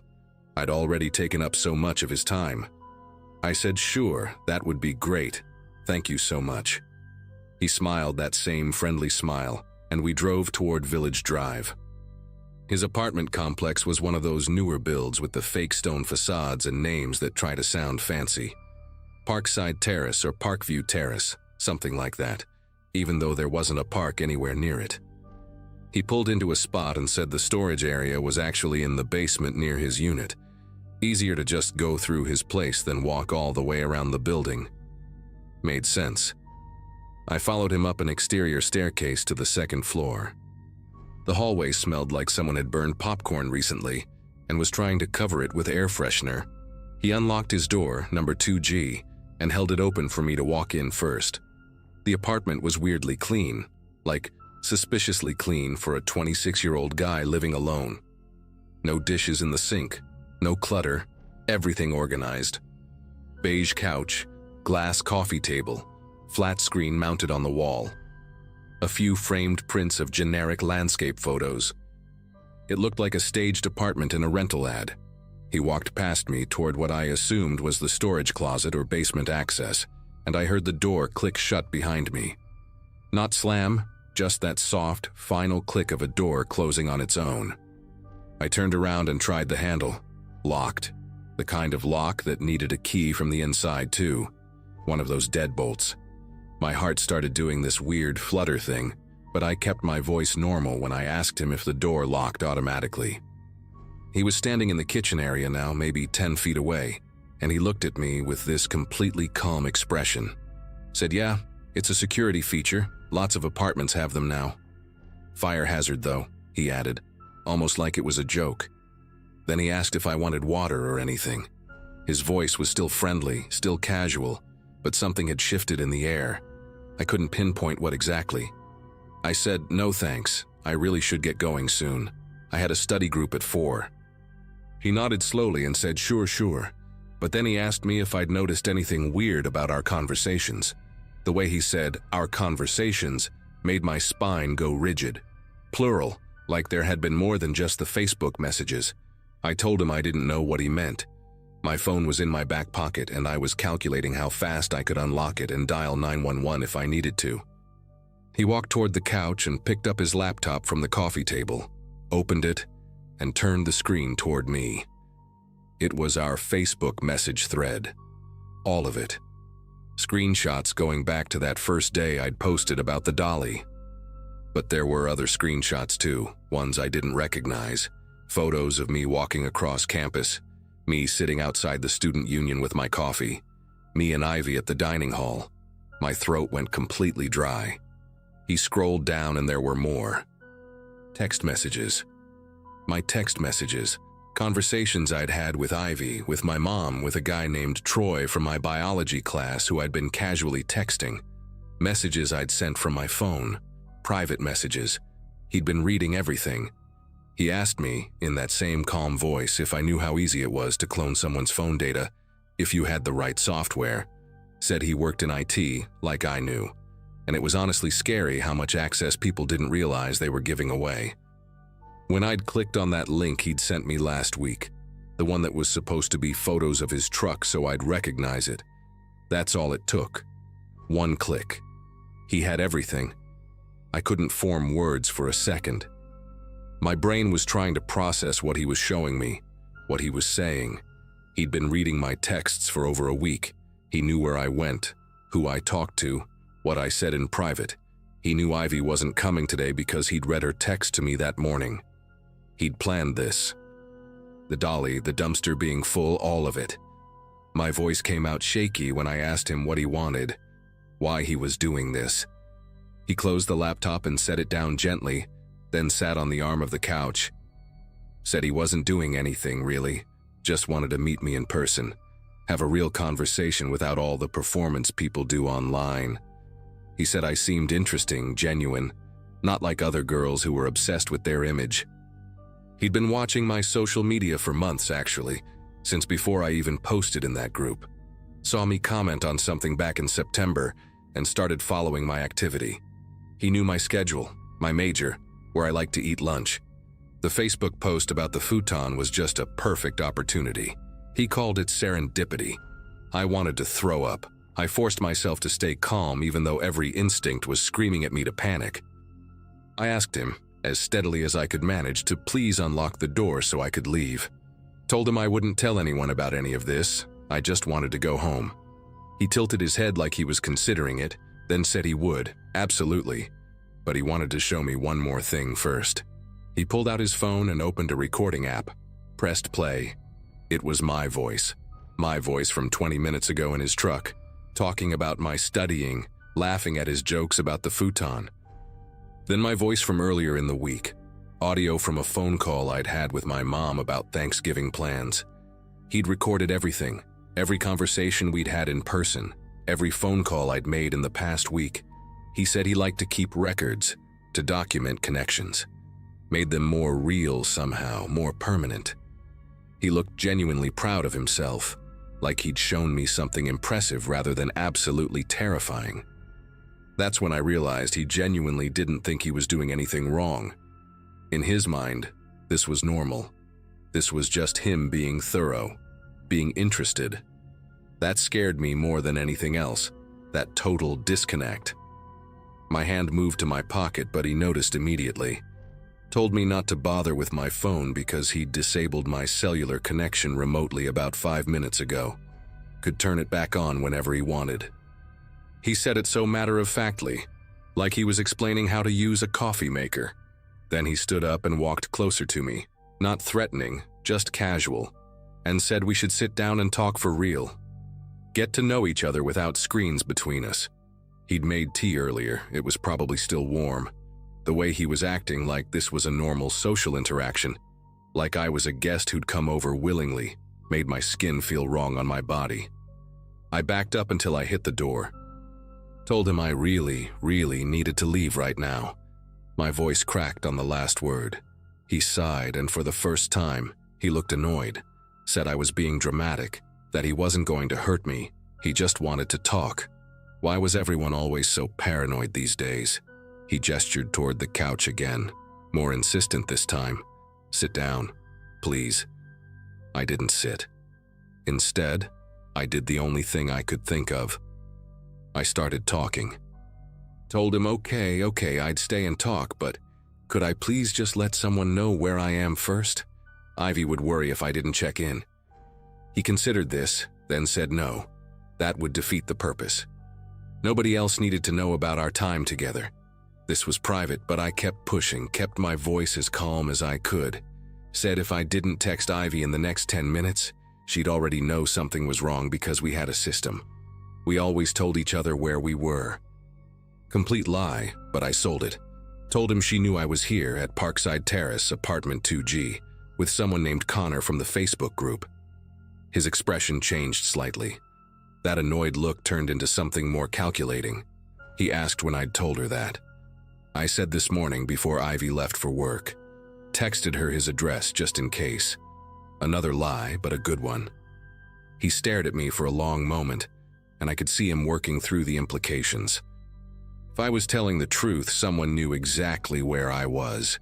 Someone who would notice if I disappeared. He walked back to the kitchen area, put some distance between us, and I watched him think. The apartment was completely silent except for the hum of the refrigerator.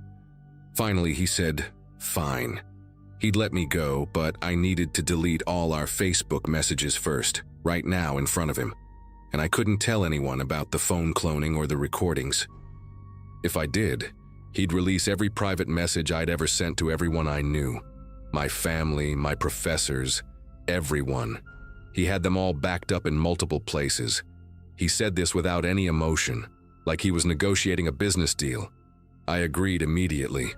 Took out my phone, which suddenly had service again, and deleted our entire message thread while he watched. My hands were shaking so badly I could barely tap the screen correctly. But I got it done. He seemed satisfied. Walked to the door, unlocked it with a key from his pocket, and opened it. Told me it was nice meeting me in person. Hoped we could stay in touch. I didn't respond. Just walked out of that apartment as fast as I could without running, down the stairs, across the parking lot, and I didn't stop moving until I was 6 blocks away. I called Ivy from a Target parking lot and told her everything. She wanted me to go to the police immediately, but I was terrified of what he'd do with those messages if I reported him. Some of them were embarrassing.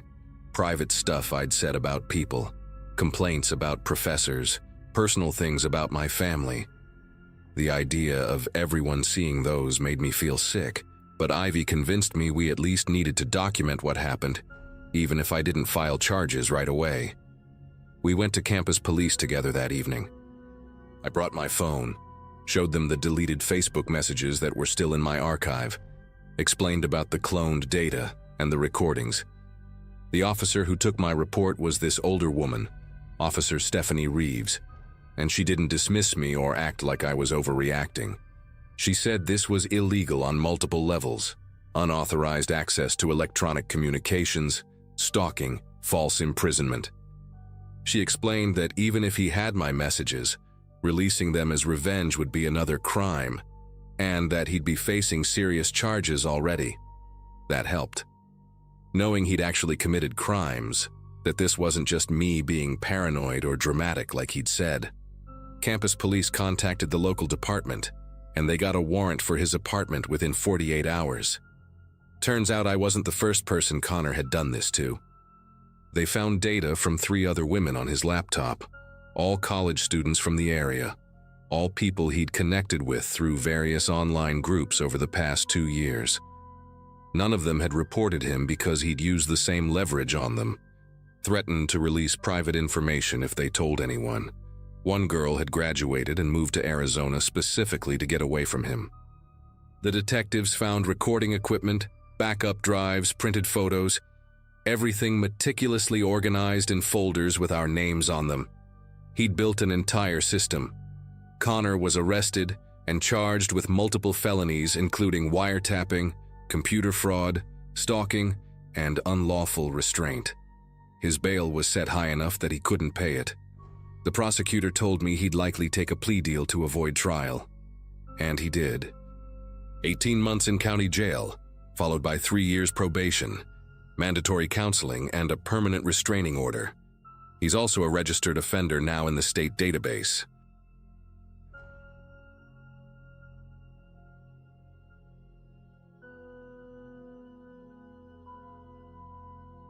I grew up in a quiet town tucked between old coal hills and maple woods in Pennsylvania, the kind of place where everyone knows whose truck that is by the sound of its engine.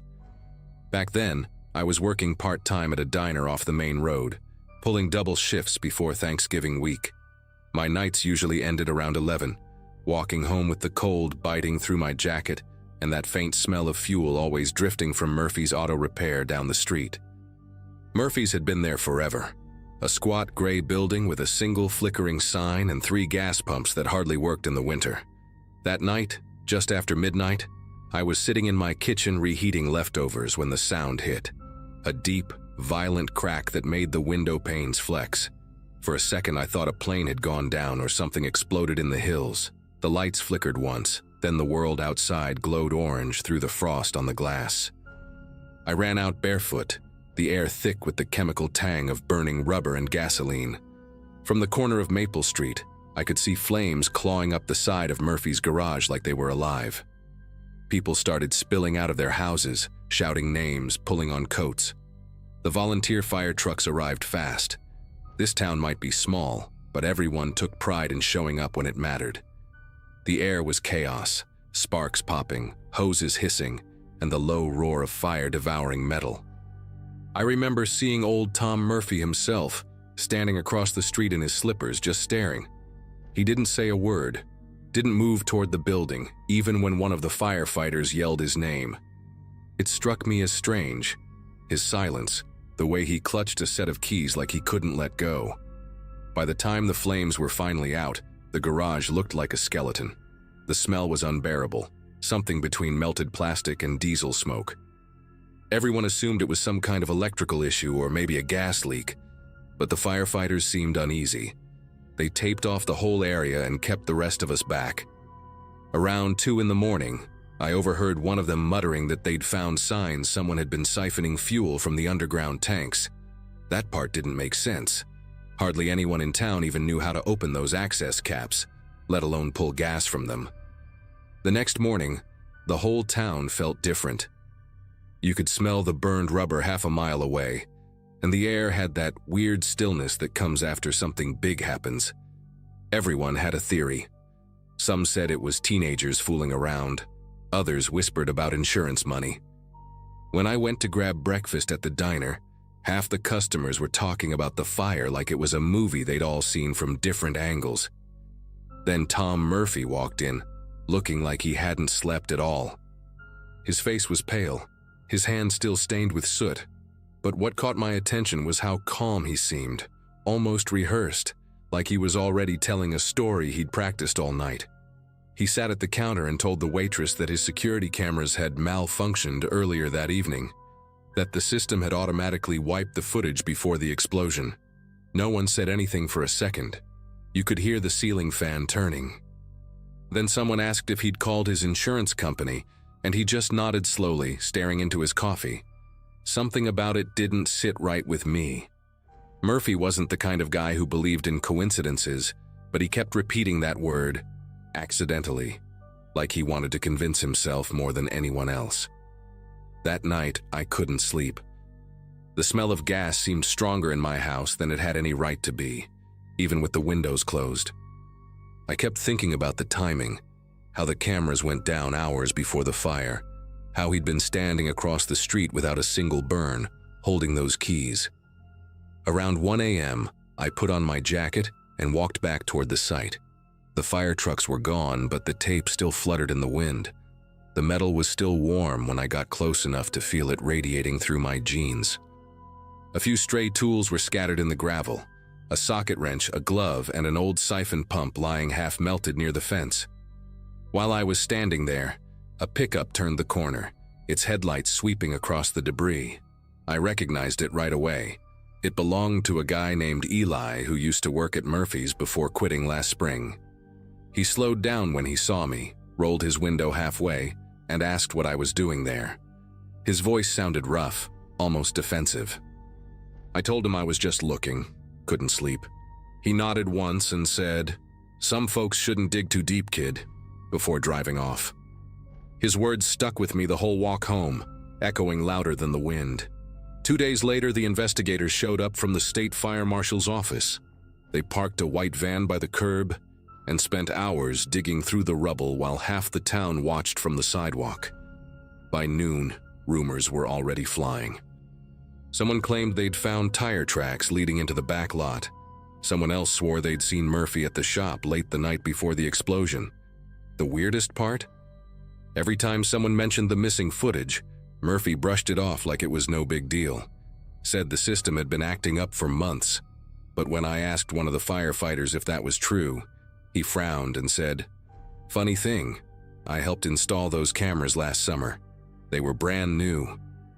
That evening, the town's power went out for almost an hour. I sat on my porch, listening to the faint hum of generators kicking in around the neighborhood. The darkness made me uneasy, not just because of the fire, but because everything suddenly felt too quiet. I could see the outline of the ruined shop down the block, barely visible against the sky.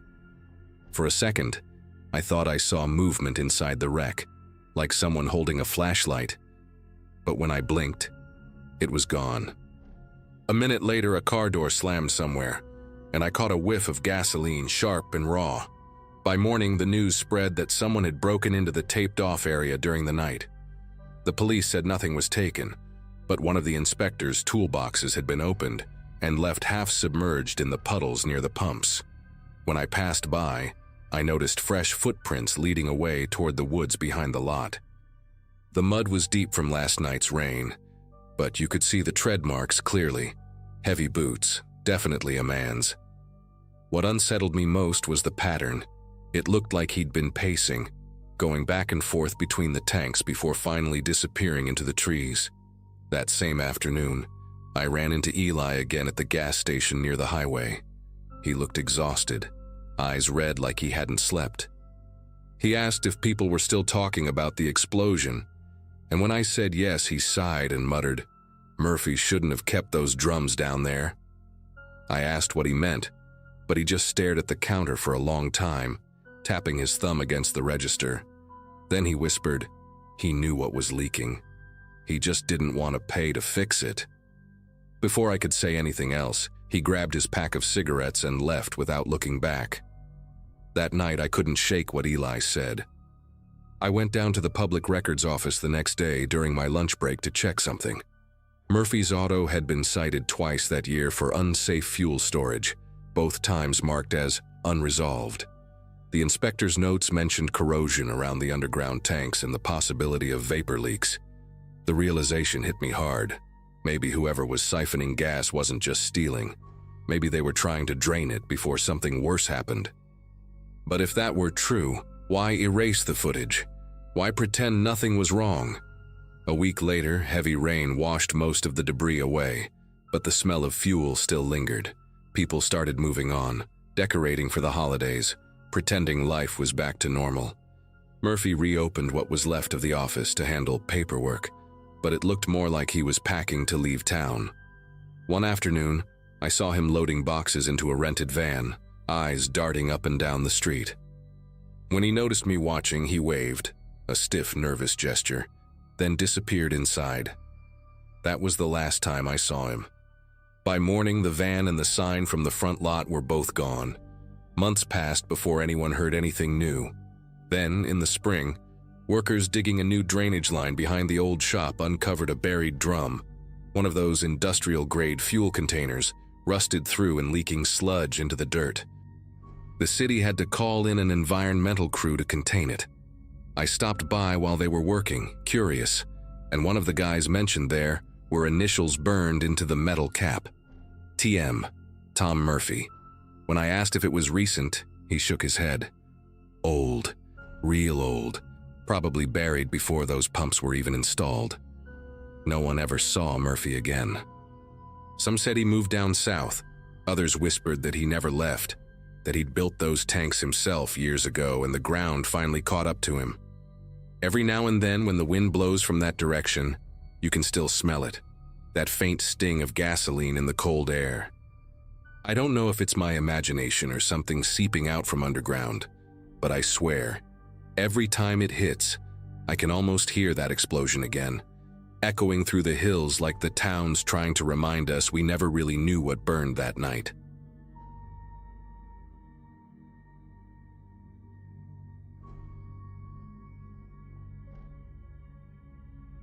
I'd gone up to my parents' lake house that weekend mostly to clear my head. They'd retired to Florida a few years ago, but the place in northern Wisconsin was still standing, quiet, still, and tucked between rows of pine trees that swayed like they were whispering to each other.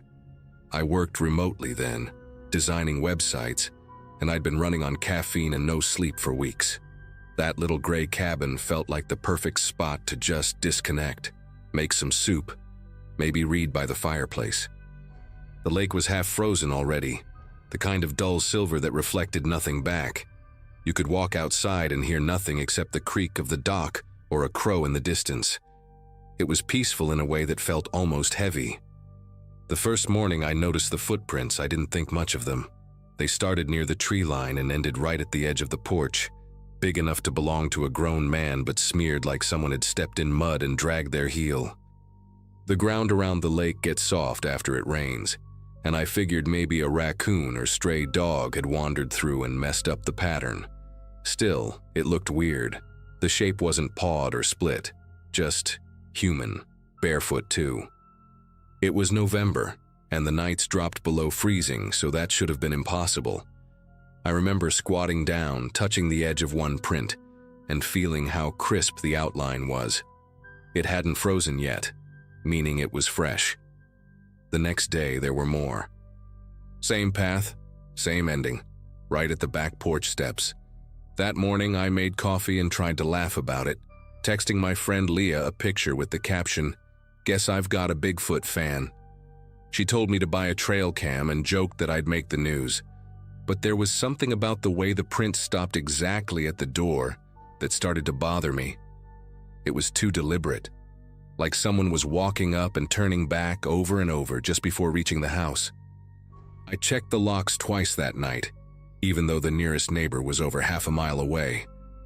That evening I curled up on the couch with a blanket, watching the light from the TV flicker across the windows. The lake outside looked like a dark sheet of glass, and every now and then, the old dock moaned as if something heavy shifted against it. Around midnight, I turned the TV off and walked into the kitchen for some water. That's when the motion light outside blinked on, bright, sudden, cutting across the back porch.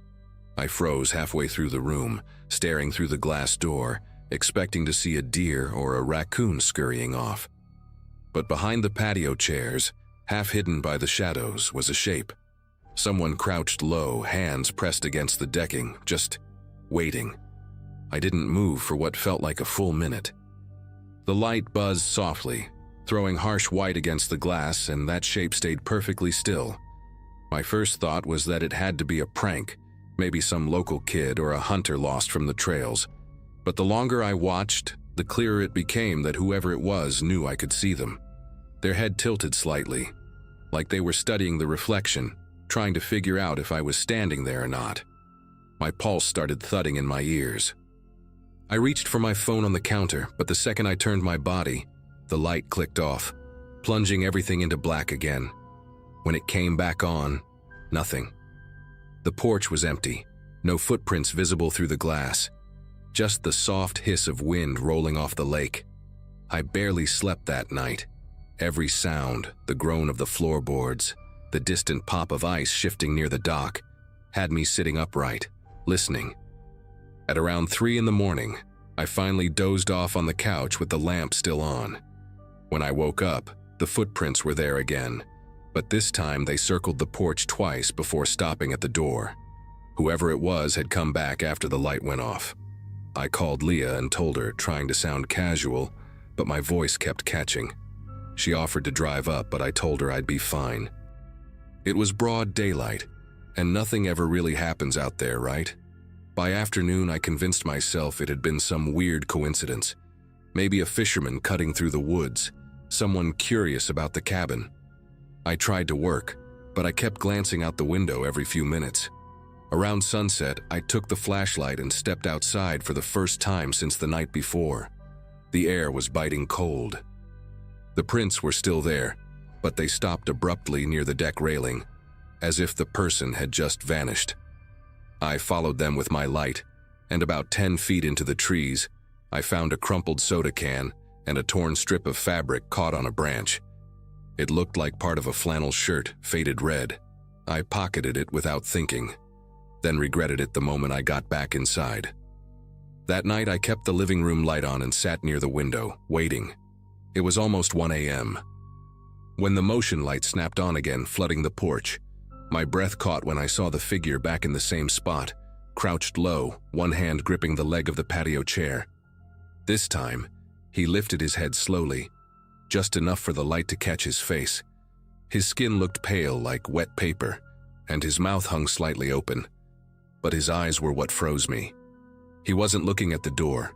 He was staring directly at the side window where I was sitting. The light flicked off again after a few seconds, and in that brief darkness, I swear I heard the boards creak under his weight, moving closer. I backed away from the window and grabbed my keys, but my hands felt useless. Every sound in that house seemed amplified. I locked myself in the bathroom, sat on the cold tile, and tried to calm down. After what felt like forever, I forced myself to peek through the blinds again. The light outside was still off, but the chairs on the porch had shifted. One was turned toward the door, like someone had dragged it an inch closer. I didn't hear a car, no crunch of footsteps leaving through the trees. It was just gone. I called the sheriff's office, explained that someone was prowling around the property, and the dispatcher said they'd send a car from the nearest town. It was a long 20 minutes before headlights appeared on the dirt road. When the deputy arrived, he checked the porch with his flashlight, then the yard, and finally the dock. There were prints everywhere now, fresh ones overlapping the old. He asked if anyone else had a key, and I told him only my parents did, and they were in Florida. He suggested I stay somewhere else for the night. I packed a bag so fast I nearly forgot my laptop. Before leaving, I glanced once more through the window. The motion light flicked on again, even though neither of us was outside. The deputy frowned, stepped onto the porch, and waved his arm in front of the sensor. Nothing. It stayed on until we pulled out of the driveway. The next morning, I drove back with him to grab the rest of my stuff. The light was off now, and the prints had filled with frost. The chairs were back in their original place, perfectly aligned. Nothing looked disturbed. But when I opened the door, the smell hit first. Mud and something metallic, like rain mixed with rust. On the kitchen counter, next to the coffee maker, was the strip of red flannel I'd pocketed from the woods.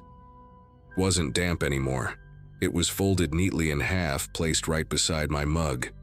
I don't know how to explain it because I'd left that piece in the glove compartment of my car. I never went back after that. My parents eventually sold the house, and I didn't argue. Every now and then when I visit a lakeside cabin or see motion lights flicker through the trees, that same cold rush hits me. The memory of that still figure crouched behind the furniture, waiting for me to turn the lights off. I still wonder if he'd been watching longer than I realized, stepping closer each night, stopping just short of the door. Maybe he was waiting for me to step outside first.